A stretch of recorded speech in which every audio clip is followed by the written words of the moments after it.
శ్రీమద్ భగవద్గీత 2వ అధ్యాయము 40, 41, 42, 43, 44 శ్లోకములు.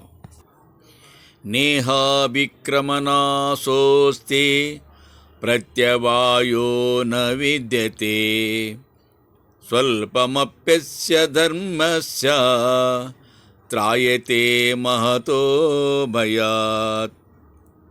ఈ కర్మయోగము చేసినంతకు ఫలమిచ్చును, పూర్తిగా ముగింపలేకపోయినను వృథా కాదు. తప్పు లేదు, కొద్దిగా ఆచరించినను ఈ ధర్మము మహాభయము నుండి కాపాడగలదు.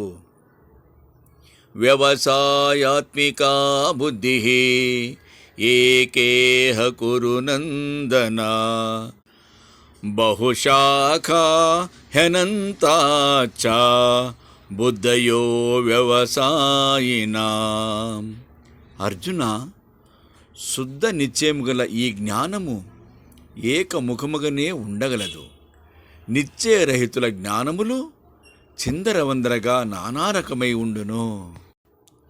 యామిమాం పుష్పితాం వాచం ప్రవదంత్య విపచ్చితః వేదవాదరతాః పార్థ నానదస్తేతి వాదినః.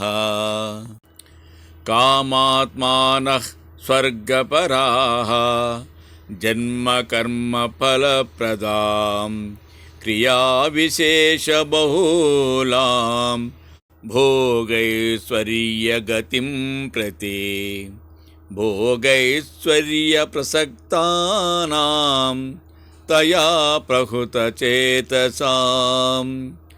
వ్యవసాయాత్మికా బుద్ధిః సమాదౌ న విధీయతే.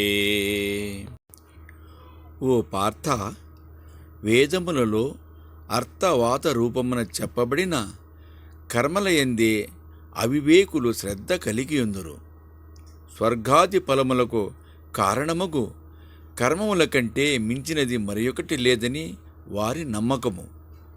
వారు కోరికలతో మునిగియుందురు, స్వర్గవాంఛ కలిగియుందురు.